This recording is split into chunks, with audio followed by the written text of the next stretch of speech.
welcome to another episode of Cosmos to Cosmos. I'm Liz. I'm Mike. And Brandon is on assignment in his own brain where he's relaxing and He's taking a mental day. turning it off so that he can just relax because he's been a busy beaver. He had a big week. He had a very busy week. So we're letting him do that. But we're here for another episode of High in the Sky. In fact, our final episode of 2024 is the High in the Sky for January 2025. Because but it's more than that. It's the end of the year. It's the end of the year. We will be doing our traditional constellation highlight, but then we will go into a little recap of everything that's happened in astronomy mostly astronomy in 2024. I just perused, so I'm looking forward to just going with the flow. Okay, yeah, well, that's what we're gonna. That's like the shot. I mean, that's like our motto, isn't it? We just go with the flow. You know, the flow of alcohol. Ooh. Anyway, speaking of which, Mike, what are we? Oh, we're doing that one first? Yeah, well, because it's combined, it's together. Yeah. I figured we would do that first. So, what are we drinking? We are drinking Lucy in the Sky with Diamonds. Oh, can you see the sparkle? Oh, God, look at that. That shows up really well. Yeah, it's not too bad. Sparkle. So, that's good. It's got extra lavender in it. Oh, it's basically a lavender gimlet. It's a lavender gimlet. So it's got, it's a regular gimlet that has gin and lime juice in it. Mm-hmm. But instead of going with the simple syrup that you would put in a gimlet, it is a lavender syrup. And this one is heavy on lavender. But I have glitter you can drink. Yes, the glitter doesn't have a taste either. Yeah. At least I don't notice any taste. I'm sure, it'll come out like, oh, edible glitter actually destroying your insides. But yeah. It's fun. It's a fun gimmick. Yeah, so it gives it a nice little, sparkle to it. Sparkle. Anyway, so that is our drink, and then you have a second drink. Well, yeah, I'm surprised you didn't go with something like this. This is going to be called the Perseverance, which was an original name for somebody else. I know. Well, I thought of the drink after I came up with the name. Yeah, and so this is just a standard. We call it in our household the Sinberry. Uh-huh. So it's got cinnamon whiskey and cranberry juice. Mm-hmm. Festive because no sparkle stuff. Is the season for those flavors. Yes. So I was thinking like a New Year's theme, New Year's is all like glitter and stuff, so oh, that is true. That's why I was kind of. And then you get to December and it's just well, it's still nice. Anyway, follow us on all the things at Drinking Cosmos on Twitter, Cosmos to Cosmos, everywhere else, including Blue Sky. You can find us on Spotify and YouTube and I guess wherever else you get your podcast. I don't know, but find us and follow us. Also, check out some of our friends, Wildixia on Etsy, Wildixia. I don't know, some girl. Oh my gosh, you okay? Yeah. Ron, Mr. Proctor show. I think that might be his YouTube handle as well or something. I don't know. One day these days I'll get it right. And of course, our good buddy Jack is with the Rolling Bluffs Planetarium in Council Bluffs, Iowa. When did we hear? No. Oh yeah, we were watching something and it referenced Council Bluffs, Iowa. Yeah, and we're like, it's like that's they were Jack. Like, was it Jeopardy? It had to have been Jeopardy. Jeopardy. But it was like, they were like Jeopardy. Right across from Omaha. And I was like, Council Bluffs, because we talk about it. Yeah. So check it out. And of course, locally visit your local planetarium or science center or art museum or history museum or any kind of STEM place of fun in your city. Support your local science centers and museums. Support them because a lot of them are nonprofit and they need the support. They do. Elizabeth said it could be Fireball, like the asteroid that flew over Russia. Yeah. 2 weeks ago. Russia's primary target number one for asteroids, I would say. That in the oceans, but well, you know why? Big landmass up at the poles. Well, yeah, the poles are easier to hit. Yeah. And so There's a lot more in Antarctica as well, but there's also a lot of ocean surrounding Antarctica, so they just hit the ocean. That's true. But in Antarctica and on salt flats, if they land, it's easier for Antarctica. They'll just be little meteorites sitting out on the ice. You can go pick them up. Let them cool though. Yeah. Bring some oven mitts. If it's new. Yeah. Anyway, look at that a little education before we even get the show started. I like that. And if you like short form bits of education, then check out our shot episodes every other Wednesday. Shots of astronomy science, just quick and easy down your mind gullets. If there's a topic, send it to us. That you want to hear. We have, of course, some rules for the main show here. Well, no, actually, he's gone away. I say we he's gone away. If you hear any dogs barking, take a drink. If we get nerdy and make some Lord of the Rings or Star Wars references, take a drink. And if Indiana Jones, the cat, shows up somewhere, or if I have to lean out a frame and say no, don't. He just walked in the room. Then I get to take a drink. Meow, meow, meow, meow, meow. There is that online. If you want to hear Indiana there is Jones meowing theme. In fact, meows. When Indiana just came in our lives, we did that. We looked it up, played it. Almost nightmare inducing. I don't know. Anyway, on with the show, or should I say, let's get high in the sky for January 2025. Someone's already there. Oh. That was right off the bat. Oh, I guess I have to remember to actually take the drink. And although there's about to be an indie no coming up pretty soon here. He's climbing all over the computer. All right, let's get as far as we can go. So normally we do a high in the sky beginning with a constellation highlight, and that's no different this show. However, instead of remaining in the northern hemisphere, as we usually do because that's the hemisphere we live in, so, these are the things that we can see in the sky. But instead, I thought we'd go to the flip side, to the southern hemisphere, with constellations that we are least familiar with here in the northern hemisphere. And because, it's cold outside, so if we go to the southern hemisphere, then we can warm up a little bit because it's getting close to the summer solstice down there. Check out the shot on the winter solstice. Anyway. Out a couple of days ago. Yeah. So the constellation we are highlighting is Centaurus. Hey. Centaurus is one of the largest. Stop paying attention to the animals. Focus on the people. This is the audience right here. Don't let the animals distract you. But they're cute. I know. Anyway, so this is one of the largest constellations in the night sky. So yeah, there's going to be lots of stuff going on in it. Of course, its claim to fame that people will maybe mostly know about is Harry Potter. It is Alpha Centauri. The closest star system to Earth is the brightest star in Centaurus. It is actually a triple star system where A and B actually are in an orbit around each other, 80-year orbit around each other. They're like yellow. 80. For A and B? Oh, I thought it was much shorter than that. No, I thought Proxima went around 80 years. No, Proxima has an orbital period of 1 million years. Oh, shit. Okay. So Proxima Centauri, it orbits the pair of binaries, and it is technically, out of the three, the closest star to our Earth at 4.2 light years away. But in 500,000 years, apparently it won't be. It'll be on the other side. I guess so, yeah. So I guess A or B. So I guess we just got to stick around for 500,000 years to put that in the science books. Proxima is a red dwarf, and the binary pair are yellow. Yellow Well, stars. it's just like it's just yellow. Just yellow.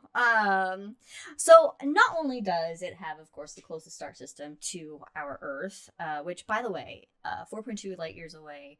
That means it takes 4.2 years to get there at light speed.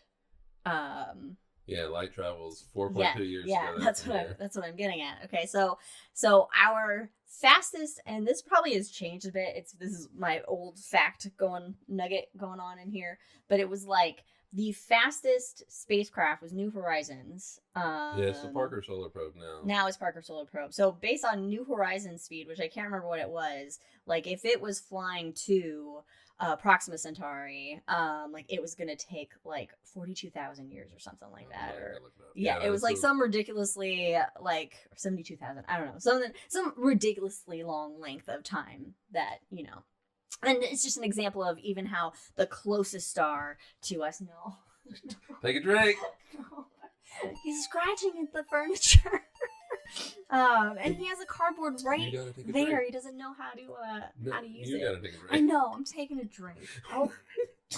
No second drink. It just counts as the same instance. Hey. Meow meow meow. Hey, Andy. Meow.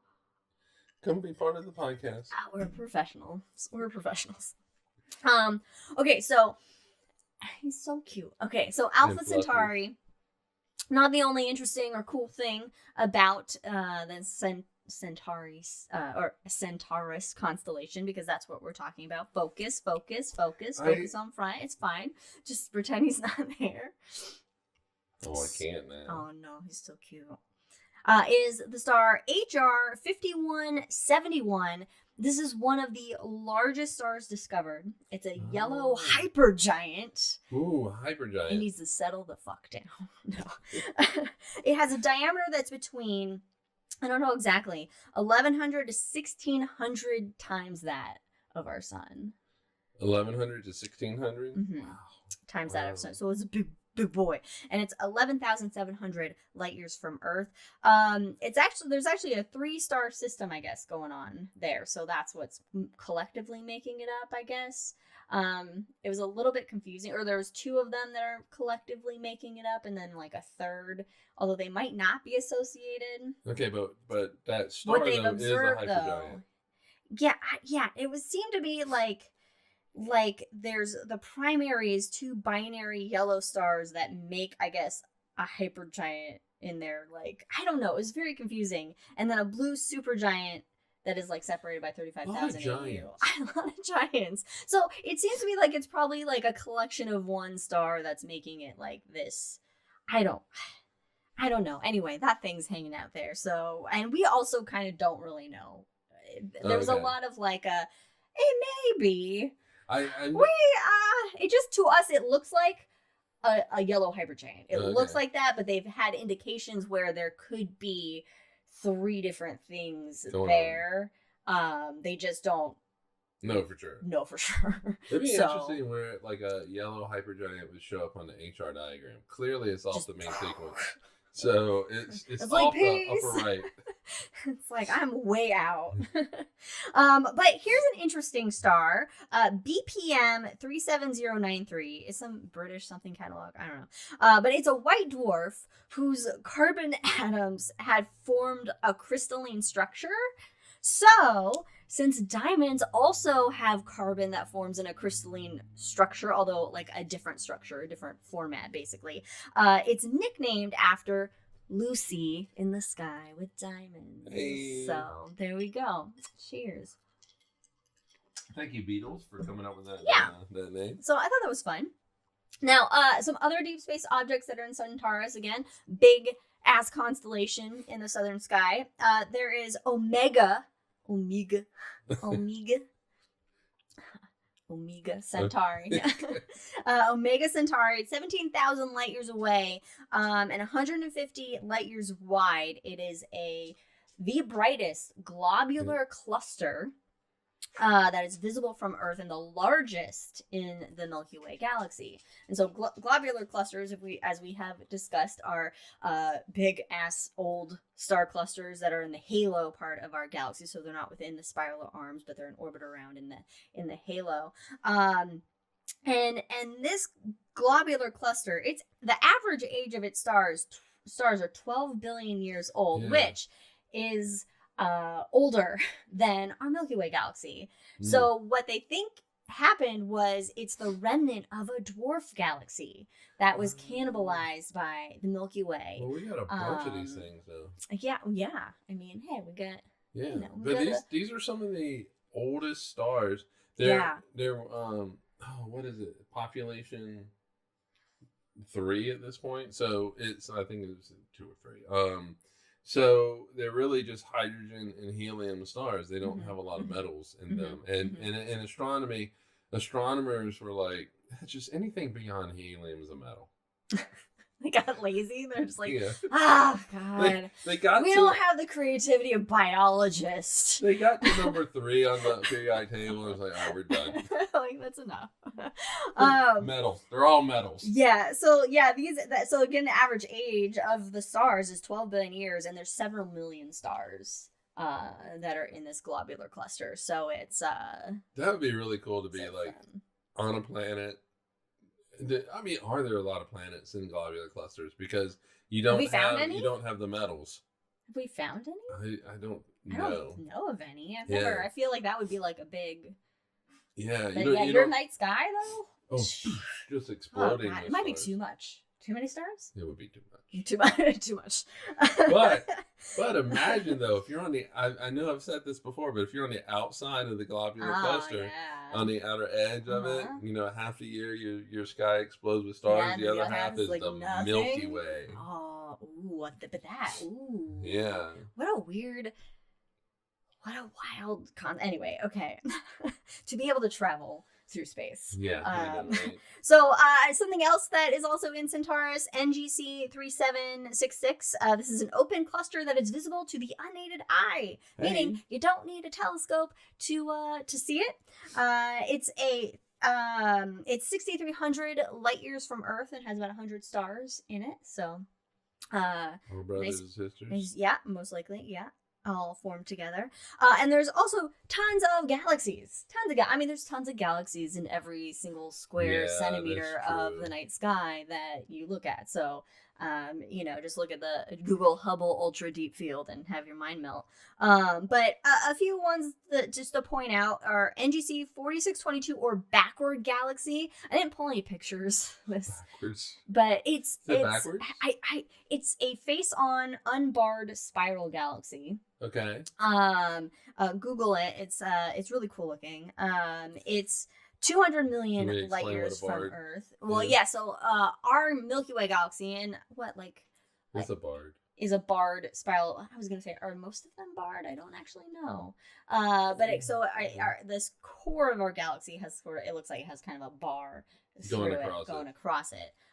Where an unbarred one, it doesn't have that. You just kind of have this separation with the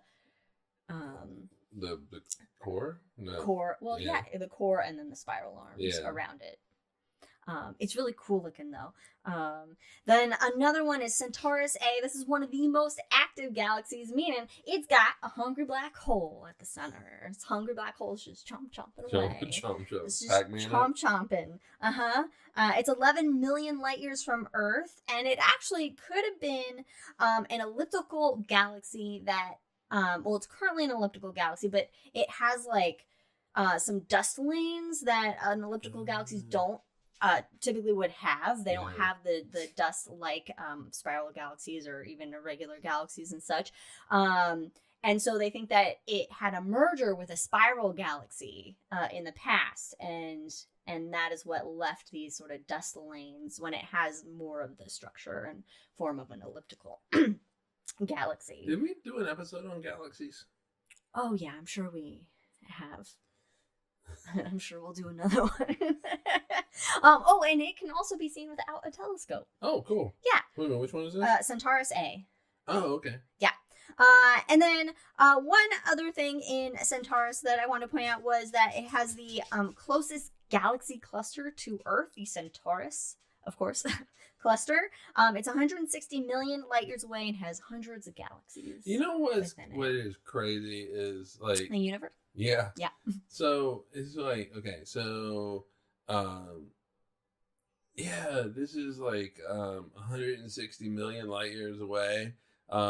Meanwhile, the universe, so it takes 160 million years to go from there to here. Mm-hmm. Meanwhile, the universe is like 100 times older.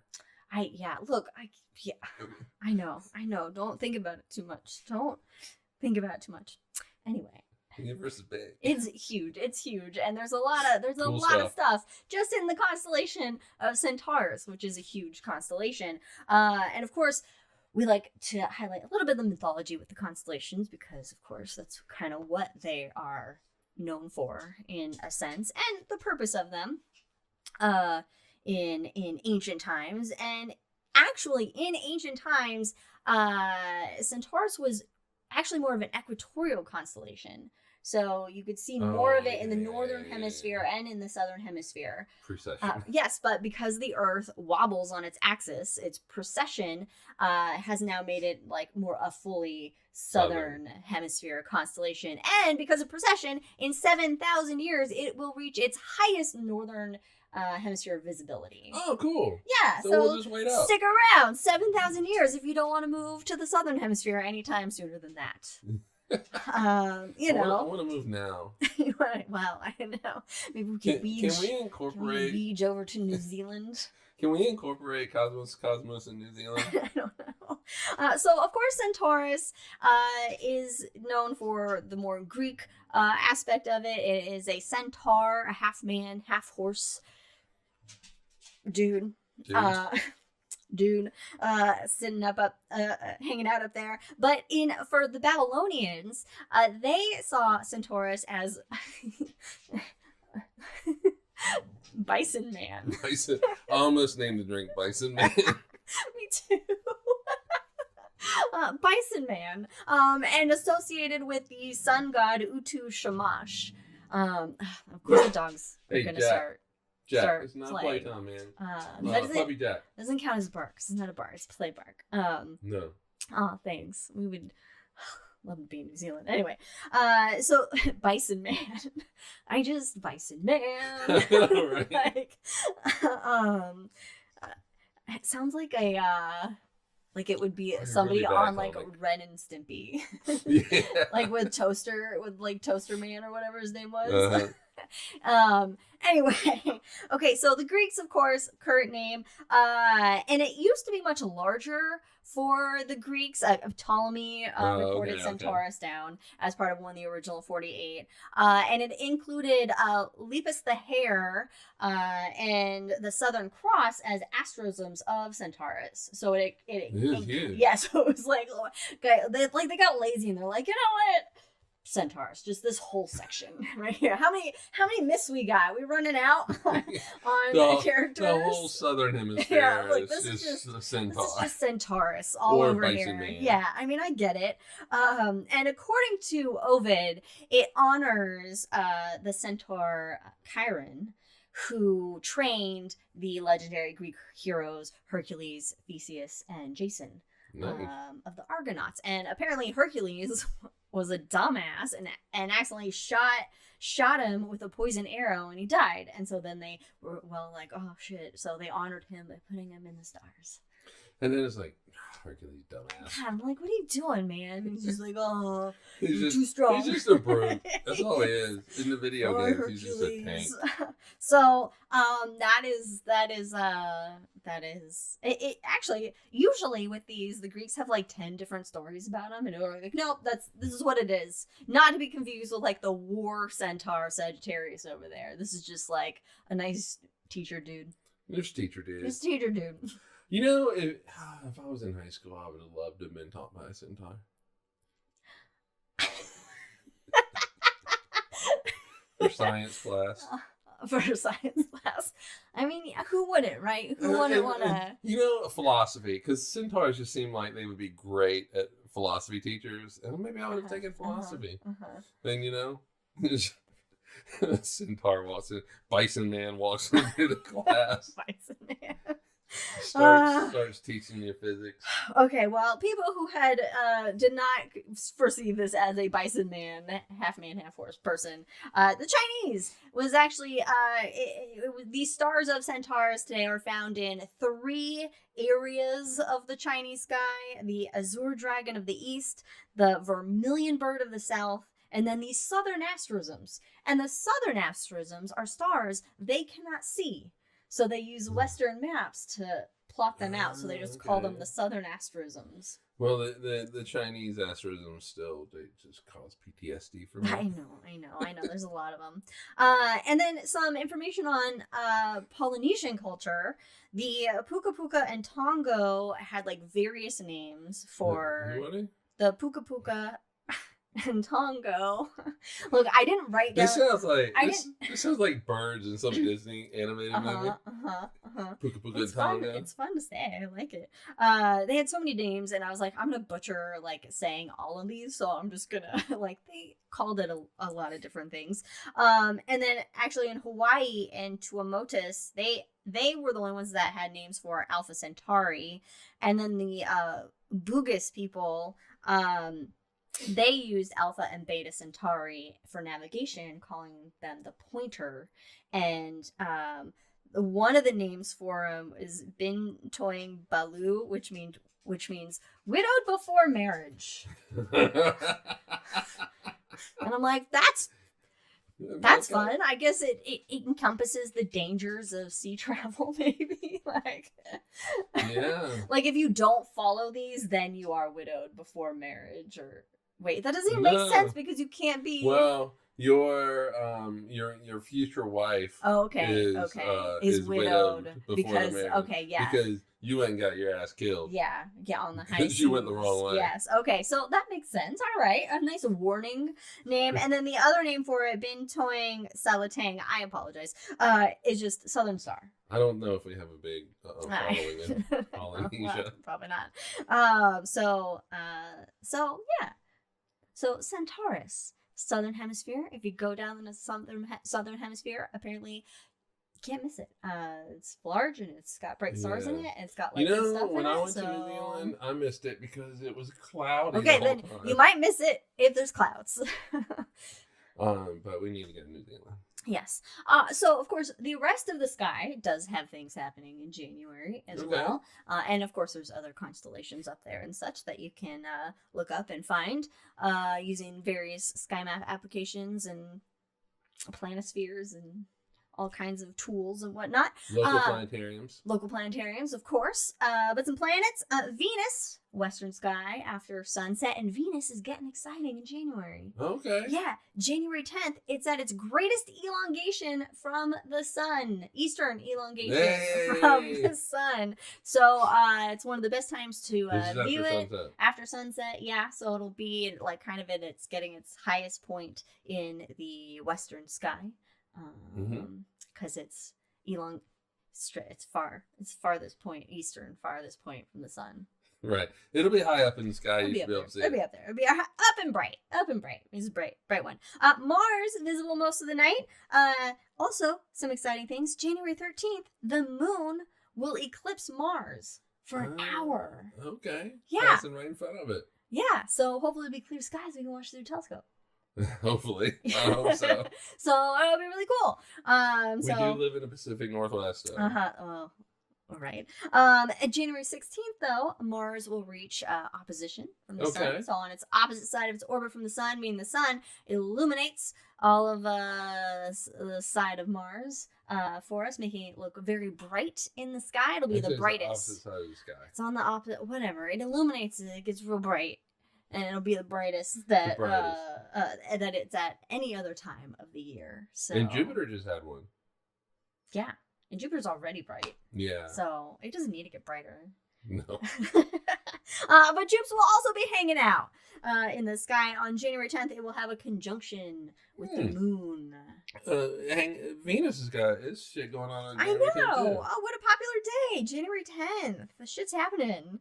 Shit's happening in So our maybe- solar system. So maybe we can look at Venus through the telescope and just go boop and Just move right on over. over to Yeah. on Jupiter. Yeah. Jupiter Right. Jupes. Jupes, yeah. Mm-hmm. 2 for 1. Two well. 2 for, yeah. 2 for 1 night. Yeah. Okay. Some other celestial events that are occurring in January. January 4th, the Earth reaches perihelion. Hey. Woo! Happy New Year. It's our closest approach in our orbit to the sun. So we will only be a scant 91.4 million miles away. But why is it 92 million? 91.4 Oh, okay. I heard that. Oh, there's the million 4. miles away. So why is it colder? Because the tilt of the Earth. Check out our shot episode on seasons. Because I know we did one or something about the Earth's tilt. I don't know, Isn't we it? did Didn't it just come out? No, that's the winter solstice. Oh, but okay. also check out our shot episode on the winter solstice. And check out our episode on shot on the time. All right, go on. On time, because time's fucked up. All right. On January 13th, there will be a full moon. Hey, That is the full wolf moon, because that's when wolves get real hungry in the dead of winter. you know, when I read that, just because it was like a Jeopardy clue last night that we watched. Duran Duran just went through my head. Hungry like the wolf. Mm-hmm, mm-hmm. Hey, come on. Also called the old moon or the moon after Yule. The old moon. Old moon. Meanwhile, it's the first moon of the It's new the, year. it's the old. Well, every year it gets older, Yeah, and true. it's pretty fucking old. Mm-hmm. And then of course we do have our first meteor shower watch of 2025. The Quadrantids. Hey. Yeah, these are meteors coming from comet 2003 EH1. The 2003 meaning it was discovered in the year 1942. 2003. Oh. Damn it. Yeah. It will peak January 3rd through 4th. There will be about 40 per hour on average. It'll appear as if those are coming from the constellation of Bootes, Hey, when's the the new moon? herdsman. This will be A week before? this will happen when there is a crescent moon. I can't remember which okay. one. No, it would be a waxing crescent. No, a waxing crescent. Yes. Because we're going into the Oh full yeah, moon. the 13th is the full moon. So it'll be 10 days before. it'll so. be a good. The moon won't provide Interfere. much of an issue. But if you live is in what a we're city, trying to get the at. city will. Well, the cities always do. Yes, they do. Light pollution. Mm-hmm. You know what we don't have here? Light pollution. All right, that is your night sky for January Hey. coming up here, 2025. Take a deep breath, everybody. Just take a deep breath. Yeah, shit's about ready to get terrible. No, assume good intent. So instead of like the most recent astronomy news that has just happened, of course, it's the end of the year / beginning of the year. So we are going to do a little astronomy news recap of 2024, and then depending on how long that takes us, we will either follow it with a Mars update, or that will be in The Hangover. Probably In The Hangover. Yeah, probably. In You The only Hangover. got 20 minutes. Why? What are we timing me for? Oh, I'm not timing you. All right. Okay, so Meanwhile, we usually historically have done this as a standalone episode. you know what? I was like, "Fucking, I'm just Let me throwing go in with this it. because Go you with know it. it makes It makes frees sense. up. It makes frees sense. up. January. Yeah. So there's when I was looking through all this, there's a lot of things that I was like, holy shit, that happened this year. And then there was things that I was like, oh yeah, I totally forgot about that. Or there was things that I was like, oh yeah, that was fun. It's been a long year on a lot of things. long. I don't think that this is like a typical year. That leap day that we had this year lasted a year It's in been a itself. long year since 2020, so Yeah. it's just been a cumulative, Uh-huh. never-ending year. But okay, so I'm gonna do a couple of overviews of some spacecrafts, and then kind of go into a month-by-month happenings of what Okay. has happened this past year. past year. So the first thing that I remembered that had happened was, guys, do you remember we slammed a spacecraft into an asteroid's moon? Yeah, an Like, asteroid into the asteroid. it's an right? asteroid, and it's like a binary asteroid, but Right, it's right, like right. one's the But- moon. But I think, It was Dimorphos and Didymus. yeah, did we hit the asteroid? Honestly, it sounded like we hit the moon, but maybe Well, we hit maybe the we did. asteroid because I should know this because we've talked about this. But the DART mission, aptly named, and this was just a test. We were like, hey guys, like, we have all these asteroid apocalypse movies. Maybe we should see actually what works. And they're like, okay, let's see if we can deflect one by smashing something into it before it hits us. Yeah. And so that's what we did. We built an entire spacecraft that we were gonna purposefully destroy for this purpose, and it was a success. We actually altered the orbit. It said the orbit of the moon around the asteroid by 32 minutes and made that orbit more elliptical. Okay, so did we hit the asteroid? So, I mean, we hit the moon. We hit the moon. And interesting fact I didn't know was it generated 2 million pounds of debris that is unaccounted for. Oh, where she got into space? It's missing in action. They don't know where it went. Yeah, and you know, when we did it, first of all, I thought that was like 2 or 3 years ago. Second of all, that's how this year's been.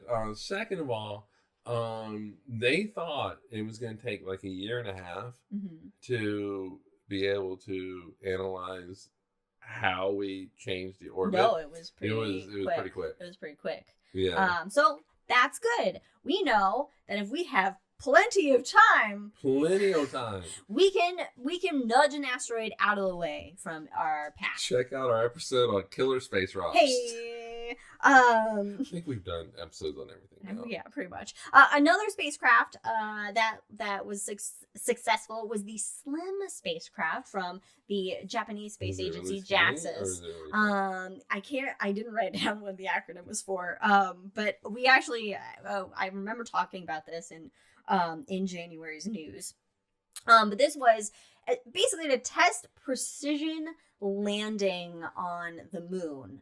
A very soft, like precise, like landing. Because most lunar landing so far has been like, it'll hit somewhere in this large square mile area. They had a very small it was a very small window to do this, and it was a success. Now, they did think that there was an issue at first, but it ended up being okay. And it wasn't supposed to survive lunar night. It lasted for 3 months. It sent signals back. You know, to I Earth. do not trust engineers anymore. No, they're definitely like on Star Trek when Scotty's They're like, Scotty. when he's like, you know, I'll need 4 hours, and he's like, it'll take me an hour. Yeah. You know, but it's like reverse though. It's like, oh, it's only gonna last 90 days. It lasts 7 years. Yeah. Yeah. Leia, relax. Indy's in like a cubby, and Leia's like in like, oh god, what is this? It's like, it's this cat. You know this cat. It's just Indy's tail sticking out. I know. And I don't think that Leia knows what to do with that. No, we'll just let her be her weird self.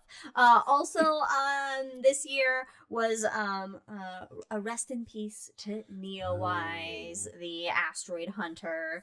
It launched in 2009. It observed thousands of asteroids and hundreds of comets, but it finally ran out of coolant.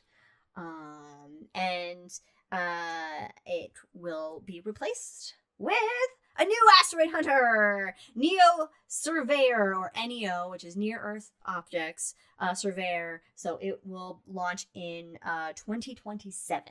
Okay. So continue our surveillance of Which is Earth's, very important. Earth's primary predator, Yeah. asteroids. What, we're not the primary predator? We're like, well, I guess we're kind of like I don't know, like a bacterium, it's more of an internal We're a virus. yeah. Some bacterium could be good. We're a virus. Yeah. So and then one of the most exciting launches to happen in 2024 was the Europa Clipper mission going to Jups Icy Moon Europa. Hey. Yeah, it's gonna. I always think of it as like a ship, like a pirate Yeah, ship. because it's a clipper. Like Yeah. that's like a you would think it's gonna go sail the seas of Europa, but it doesn't have any seas on the outside because it's cold, but it has internal oceans where there could be life. And so it's gonna go orbit this moon and see what information it can tell us about the possibility of it being maybe habitable for life under that. I'm telling you, ocean. What I would love more than anything, astronomy mission wise, would be we land on Europa, we cut a hole in the ice like we're ice fishing, we go down, and everybody's so excited. There's this little craft that's going to be in the Europa Ocean. It turns, it gets in the water, it turns, and the first thing it sees is a Europa squid eating it. So, like the movie that we saw, that's that exact premise called Europa Report. Oh, is that what that is? Yeah.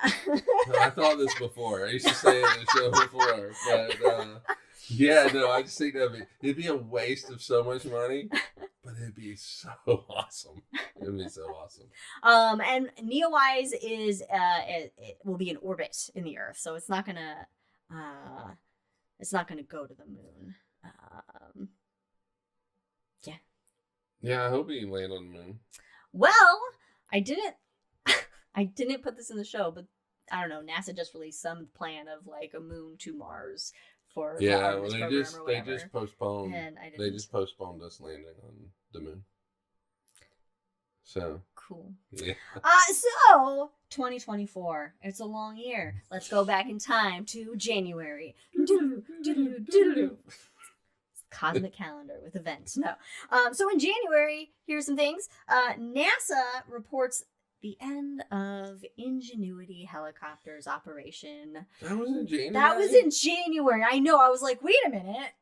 That was in January? I thought that was like in July. I know. It did 72 successful flights. And it had a broken rotor blade, so could no longer fly. Yeah, you kind of you need all your wings. Gotta have all your wings. But it outlasted far longer than they expected. Yeah, because it was gonna be like a flight. Of course. Maybe somebody should ring a bell, because every time you ring a bell, a helicopter on another planet gets its wings, and so maybe it can fly again. A spacecraft. Ring your bells, everybody! Ring your bells. No, it's down. It's down, hanging out now, just collecting dust and very quickly too. So also newborn galaxies in the very early universe were banana shaped, much to the surprise. What? Early galaxies were banana shaped, and I remember covering this story in the High in the Sky because I was like, oh, bananas, galaxies, I'm in. Yeah, apparently to everyone's surprise, early galaxies shaped like bananas. Maybe we should make some banana pudding and call it. Oh, we can get like the vanilla wafers, and those could be galaxies in the galaxy pudding. So banana pudding is now going to be galaxy pudding. Okay. Then we have to change our recipe in the book. Okay. We also recovered the samples from Bennu. We recovered them. Okay. We still couldn't get the thing open, but we recovered the samples. That seems about like January. Yeah.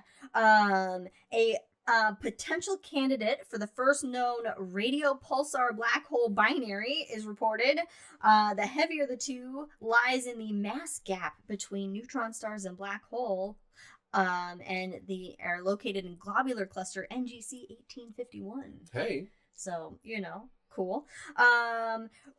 Astronomers report the detection of water vapor in the atmosphere of exoplanet GJ9827d, which is about twice the size of the Earth. So okay, water vapor, we like it. Super Earth, water vapor. Hey, cool. We also discovered the Super Earth TOI 715b, located in the habitable zone of a red dwarf star 137 light years away. Not good though. Not good. You don't want to be in the habitable zone of a red dwarf because they're unstable. Well, they not so much unstable as they burp a lot. And So they're like Leia's behind. You don't want Yeah. to be in the vicinity. Of, Yeah, and just like Leia can strip the atmosphere, these shots of Yeah. charged particles. So can it's strip an not atmosphere. conducive to actual habitality. Is that a word? Yeah, no, go with it. All right, habitality is what that means basically. So chance of life probably As we know it. not great, not Life great. as we know it. But if you're underground. Or water bears can survive Water bears can. anywhere. Yes. Let's get Brandon's take on No, water bears. good thing he's not here. He's so mad, right? He could tell. I bet he just like had a twitch that just happened. And he's Yeah. like, It's like Lord of the Rings where Bilbo's. Well. That was for you, Brandon. What? So that was for you, Brandon. So February, moving on. Let's see it. We're gonna be here all day. Okay, so reported science suggests that cosmic dust particles may have spread in process termed panspermia, life to Earth and elsewhere in the universe. Is So that the first you've heard of that? No, but I'm being Middle school. immature. Because it's fun. So cosmic dust particles may have been involved in like spreading life through the universe. Nope, it was those things in Star Trek. It was that. Yes, It was that maybe species. They are the panspermia. They're the spermia. Yeah. The first detection of water molecules on the surface of asteroids is announced. Oh, cool. Which is really neat. The first detection of water molecules. All right. And these are on the asteroids 7 Iris and 20 Massalia, 2 large main belt objects. So they're in the main asteroid belt between the orbits of Mars and Jupiter. Massalia sounds like something you eat. I don't know. Like it's like an Indian dish. Yeah, it does actually. Astronomers announced the most luminous object ever discovered. Quasar, bunch of numbers, located 12 billion light years away in the constellation of Pictor, which is a shield in the southern hemisphere sky. Well, if it's so luminous, why didn't they discover it before? Because it's really fucking far away is why. Very hard to see even the brightest objects in the universe when the universe is Big. Unimaginably huge. Yep, big. Okay, so American company, we're still in February. American company Intuitive. Sit back, guys. It's gonna be a while. A lot of shit happened. I guess I could like edit as I go. American company Intuitive Machines Nova C lander named Odysseus became the first commercial vehicle to land on the moon in the IM-1 mission. Hey, all right. The lander includes, oh my god, of course they brought shit like this, and a lunar library that contains a version of the English Wikipedia. What? Why? I mean, I did get a lot of information things from Wikipedia. Artworks, selections from the Internet Archive. What selections? I wonder. Portions of the Project Gutenberg and more. It is projected to reside on the moon in a readable state for billions of years. Hey, you know what else is on there? Tardigrades. And you know what it won't be in about probably a couple billion to 4 billion years? Readable, because the sun will be have eaten it. It's it's gonna get a little larger. It would have ingested that knowledge. Yeah, yes. Okay, last thing in February. 3 new moons of the solar system are discovered. Hey. We got moons for days in our solar system. 1 around Uranus and 2 around Neptune. Moon around Uranus. Uh-huh. So Uranus now has 28 moons and Neptune now has 16 moons. Okay. Neptune, what you doing, man? Get in the game. I mean, they're never going to catch who is the most now? Saturn? Saturn like just, 160. It's got those rings. It's got its own moon-making factory, basically. Yeah, It loses a moon, it can just pump out a new one. So, like, they announced, like, Jupiter surpassed Saturn with the number of moons. Like, he had, like, 80-something. That lasted, like, a day. Saturn's like, hold my beer. Let me only some moons out of my rings, maybe. All right. Maybe you should just like pick a couple. Okay. Well, There's a lot of fun stuff. There's March. a lot of fun. Okay, March. Okay, I'll skip that one. March. March. SpaceX successfully launches the Starship spacecraft. Hey. Did it. But it lost the rocket upon re-entering the atmosphere. Space is hard. Space is hard. The Event Horizon Telescope team confirms that strong magnetic fields are spiraling at the edge of the Milky Way's central black hole, Sagittarius A star. And a new image that was released suggested strong magnetic fields may be common to all black holes. Yeah, well. What'd you do your thesis on? Magnetic fields of black holes. Hey! Yeah, because they have fucking accretion desks. Yeah. So, that's March. April was a slow month. NASA selected 3 companies, Intuitive Machines, Lunar Outpost, and Venturi Astrolab to develop its lunar terrain vehicle for the Artemis mission. Oh, cool. So that's the only thing that happened in April, apparently. That was of note. May, China launches Chang'e 6 probe to the far side of the moon. Not the dark side. Not the dark side. The far side. Well, is that's technically... What? I mean, it's kind of a Star Wars joke. I guess it's not a Star Wars joke. No, but... Take a drink. I made a Star Wars joke in my own head. Okay. A new theory came out in May that stated Venus may have lost its water so quickly due to HCO+. What is that? I didn't look it up.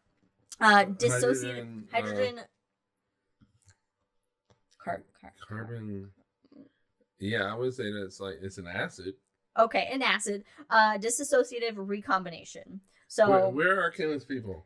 So basically, Venus's water evaporated fast. Mm-hmm. Is what the new series theory is suggesting. In fact, I also read something, and I don't know if this is related, that it may not have been like habitable at all in the past, like no liquid water on its surface in the past. At all. Okay, cool. Back in where are we? May. Remember the sun threw a temper tantrum. Yes. Okay, it was just fucking having solar storms up the wazoo, spraying all kinds of fucking cosmic shit at us with that solar wind, causing a lot of aurora to happen here on Earth and visible at lower latitudes. That was in May? That was in May. That's what I'm talking about. In May is when we could see, when people in Bend, Oregon could see the Again, I aurora. thought it was July. They saw them in like Arizona, and that's what we were. And then that still lasted. Oh, but it happened when we were. Yeah, but it still was lasting. The sun just was like, guys, maybe it had some indigestion or something. It was just like going nuts. But it had Mexican that night. Yeah. But it was cool. In May, astronomers finally cracked open Bennu and was able to get at those samples and start just cracked open the whole asteroid. Crack it open, like when you're eating like lobster, maybe, and you're just crack it open, get that guts, that regolithic guts of Bennu that they could study. I guess it's not regolith because that's on the moon. This is from an asteroid. So I think regolith is, you can have that like on Mars. Okay, so it's kind of like a more broader term. It's a broader term. It's a certain kind of rock. Okay. So they were able to start preliminary studies then on those samples, and yay. So good thing wouldn't imagine they could never get it open. They got these samples from an asteroid, all that time and effort of people, and they just couldn't open it. And so for like hundreds of thousands of years it sat until a team but at that comes point, in. it's like a time capsule, and they're just expecting to see stuff from 2024 NASA. And it's a future people are able to like crack it open. And you're like, oh, this is just dust. But there's just like a mouse in there. But at that point, it's just like a mouse, like bones. Oh no, my mouse was alive still. This is Schrodinger, man. Gosh. Okay. Anyways, also back in May, James Webb Space Telescope. I mean, let's be honest, it made the news like every month all year, but it discovered this galaxy that is the most distant galaxy known. It existed only 290 million years after the Big Bang. I mean, Yes. that's very The quick. universe is small at that point. Well, a lot smaller. Yeah, so it is the oldest known galaxy Wow. in so far. Thank you, James Webb. In June, the Chang'e lander that we talked about Back in April or February or whatever it something? was, lands. Hey. It lands. No, it was like a month ago. Yeah, it lands on the far side of the moon. And it returned samples. It's a sample return mission. And those came back also they came back in June as well. Oh, so cool. So- it landed, collected its shit, and it was like, peace. I'm sending these home. That's all I needed. And then Very China efficient. has its national pride on it. Very, very efficient. Yeah. Mission, I will say. Okay, also in June, astronomers discovered the slowest spinning neutron star ever recorded. A rotation at just once every 54 minutes. That is slow. That's very slow, because it's what usually in like Milliseconds. milliseconds to minutes, people. Yeah, How many- that That's is many orders of magnitude. That's, Yeah. So it's very slow for it's like 4 or 5 orders of Mhm. magnitude. I want to understand the physics of why it's so slow. Well, you can go look up the article and read about it. Yeah, I guess so. Okay, July, 2 new satellite galaxies in the Milky Way are discovered. Sextans 2 and Virgo 3. Remember when there were only 2? The large and small Magellanic Oh Cloud. yeah, now we have tons. Now we have lots. Tons of satellite galaxies. So these are like My galaxy. family's growing. These are like galaxy moons of the Milky Way. That's how you can think of it. Okay. Galactic moons of the Milky Way. I like it. I mean, that's it, essentially, in a Yeah. nutshell, what they are. So that's fun. The Hubble Space Telescope, hey, it's still making news. It's still making news. It's still doing its job. They resolved 3D velocity dispersion profile of a dwarf galaxy for the first time, helping to uncover its dark matter distribution. Hey, that's good. But we still don't know what it is. No. Check out our episode on dark. Oh, did we freeze? Oh no! Did we freeze? Did we lose internet? Oh no, our camera went off. Why did our camera? I don't know why our camera does it. You look high in the sky, even though you're definitely not high in the sky. Hang on, everybody. Hang on. Oh, I didn't want to actually do that. Okay. Well, All right. I'll go lie down. hold on. Go lie down. Okay, come on. There we go. Hey. Go lie down. We don't need tech support. That's really annoying. I don't know. There we Remember go. I was doing that before too? Yeah, Just I don't randomly remember turn off why. and stuff, and I don't know why I would do that. I did see a shadow pass. And you say it's but- ghosts? Yeah, because we All have right. ghosts here. Anyway, What were we August. talking about? August. We're going to August. Let's go August to 2020 August. 24. Liquid water is confirmed to be present at depths of 10 to 20 kilometers below the surface of Mars, based Hey. on NASA's InSight lander. Well, we need that water. Yeah. So If we go there, we need the water. and then an Earth-sized, ultra-short period exoplanet is found to be undergoing extreme tidal distortion caused by the close proximity of its parent star. So its parent star's gravity is stretching it. So Uh-huh. it is egg-shaped. It's an egg-shaped planet. It looks like an egg. And that's because it has an ultra short. And the stretching of that planet, well, it's going to be destroyed in 400 million years. Okay. It's just going to be ripped apart. Well, Tidal force, gravity. That's gravity. did it say? For being such a weak force, gravity's a strong motherfucker. Well, it's relentless. Yeah, Did doesn't it say stop. how long the period is? What do you mean? It says an ultra short period. Oh no.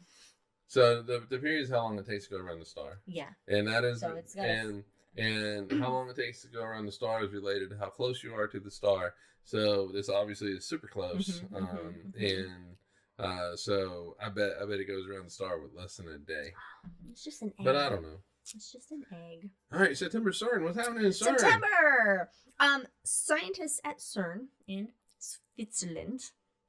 No. Yep. No. Yes. Yeah, it's Switzerland. Okay. It's on the border of Switzerland and France. All right. No, my accent that I did. Oh no, that wasn't. No. I felt so much hope for a second. I was like, oh, really? All right. So using the Atlas particle detector, it observed quantum entanglement between quarks for the first time, and was also the highest energy observation of entanglement so far. You know who I put that? I put that in for Fancy Physics Man over here. I do love me some particle physics. They're just banging those quarks together and seeing what's going to happen. Speaking of things happening, the largest known pair of astrophysical jets is discovered within the radio galaxy Porphyrion. I remember we talked about this in news because that name Porphyrion, it extends 23 million light years from end to end. The previous record holder was Alcyonius. Okay, at 16 million light years. I didn't hear the million, or my brain did not register the million. I was like, 23 light years is nothing. Million? Yeah, that's a big difference. It's a big difference. So basically, like this galaxy, and then these radio jets that are just like, and that comes from the the black hole in the center, just pooping out energy. Well, technically. That's the official scientific. Doesn't enter the black hole to poop. It ingests the spaghetti and poops it out. Nope, not in this case. Nope. No ingestion occurs. No, once you go in, you don't come out. Yeah. It has just constant constipation, the black holes. That's why they're so angry. That is why. Because they can't release anything. They're all backed up. It's just what it does release is very tiny. Yeah, it's just like those little like those little mouse pellets. Okay, so where are we? September still? Okay, we'll go to October. All right, the European Southern Observatory, or ESO, if you're cool, reports the discovery of a sub-Earth mass planet orbiting Barnard Star, the closest single star to the Sun at 6 light years away. That's single star. Yeah. Non-binary.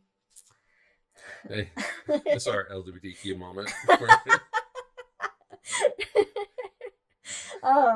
A sub-Earth mass. So that means it's going to be less mass than the Earth, but not small enough to be Mars, I assume. Yeah. Okay. Right. Yeah. So it's within Earth's mass, but just a little bit less, basically. Yeah. Like Venus, maybe. Anyway. Well, Earth mass. I mean that could be anything, really. That's true. Also in October, astronomers confirm that Jupiter's Great Red Spot is got the wobbles. It's been wobbling. Is that an official? It's got the wobbles. It's been wobbling and fluctuating in size over basically from December 2023 to March 2024. And NASA made a time-lapse video of it basically wobbling and fluctuating in size. But it is a giant hurricane-like storm. And storms, I do not want it to disappear. They wobble and fluctuate. Most likely it's going to disappear. When it disappears, well, yeah, hopefully not in our lifetime. That's the thing. It's like, long-term Jeopardy champions. You want them to just continue on and continue on forever. But eventually, everybody's got to lose. Yeah. I don't want it to lose. I know. But there's a good chance you just get another one, because storms, we got to use our telescope with filters to see it. Yeah. Okay. All right. It also in October. Man, a lot of things happened in October. Okay. So astronomers using the Gaia Space Telescope observed 55 runaway stars that had been ejected from galaxy R136. That's at about 62,000 miles per hour. They're just like, shooting those stars out of it. This is in the Large Magellanic Cloud. So just a bunch of stars that are, I guess, are just like we're out, going out of this galaxy. Okay. Physicists and researchers from the Institute of Nuclear Physics of the Polish Academy of Scientists achieved the first coherent picture of atomic nuclei made from only quarks and gluons. Hey. Fusing this picture with the model of nuclei made from protons and neutrons. So we took a picture of some particles. It's like baby's first picture. Little quarks. Little quarks and gluons. Hey, all right. Yeah. So I was like, oh, well, that's really neat. I gotta look that up because I haven't heard about that one. Yeah, I thought that was really cool. Mm-hmm. Damn it, I missed my joke one that I put in here. Oh no, I didn't! It's right here! Now you know there's a joke one because I was going through this list of things that had happened in science, and I was like, well, all right. Researchers at the University of Birmingham Medical School encounter a human cadaver with not one, not two, but 3 penises. Or peni? Peni, let's go with peni. Peni? With 3 peni. And I was like, oh, that's a thing that happened in October of 2024, everybody. The 3 peni dude was found. I mean, he goes on a date with somebody. How does nobody know of his existence is what... How old's the cadaver? Before we go further in this relationship, I need to explain something to you. I need to let you know something. I mean, never mind. I was gonna make it. Just imagine the Halloween costume joke I would make with that.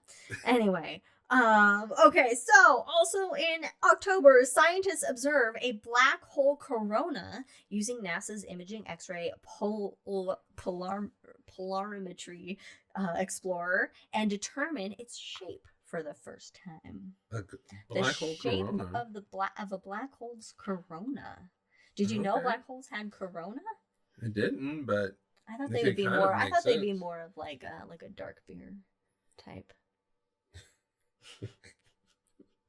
All right. So they determined the shape of the black hole's corona, which, for just reference, the corona, like for example, our sun's corona is kind of like this kind of really diffuse outer atmosphere of the sun. That's super hot. It's millions of degrees hotter than the surface of the sun, and extends really far out. Yeah, and they make it superheated because of the magnetic field.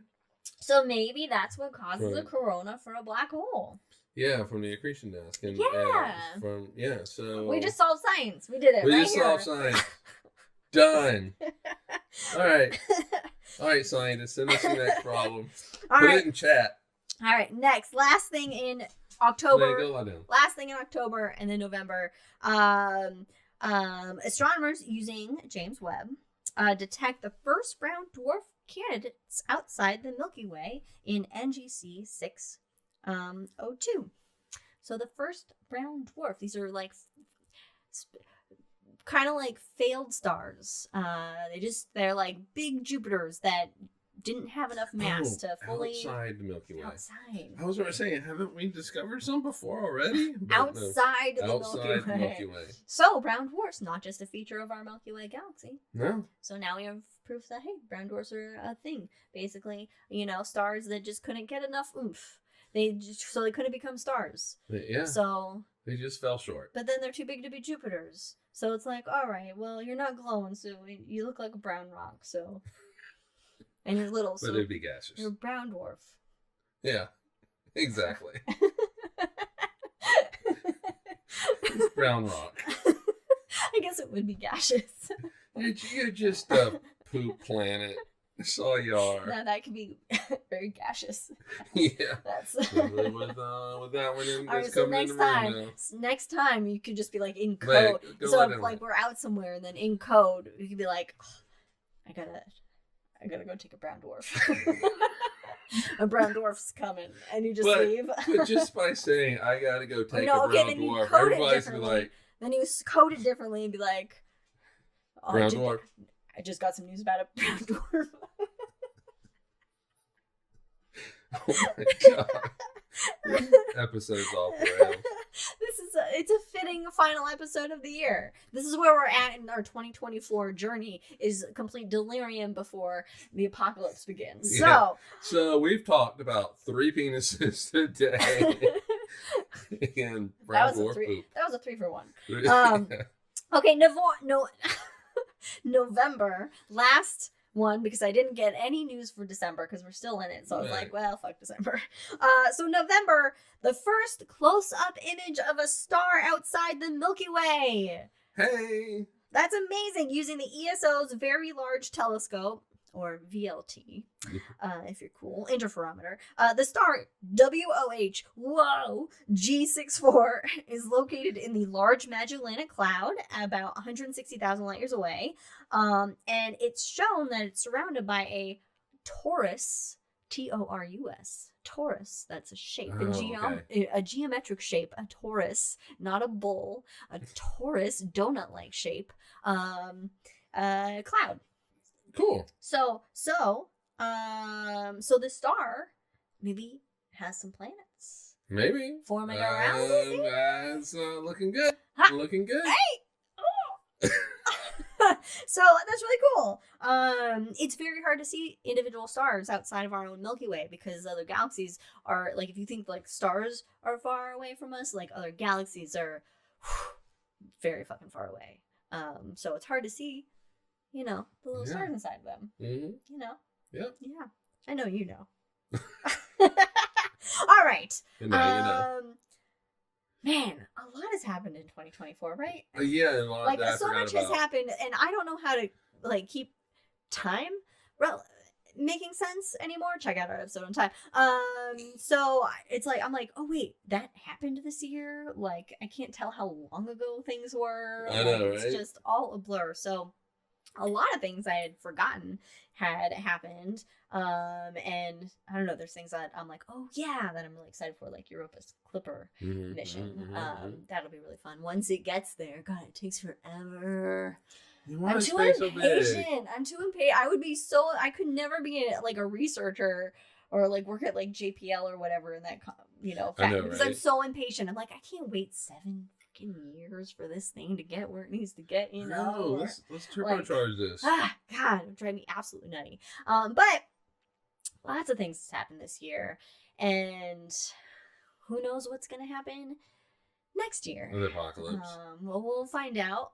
We can all just remain positive and wish good things come in next year and the years in the future. But you know what you can do?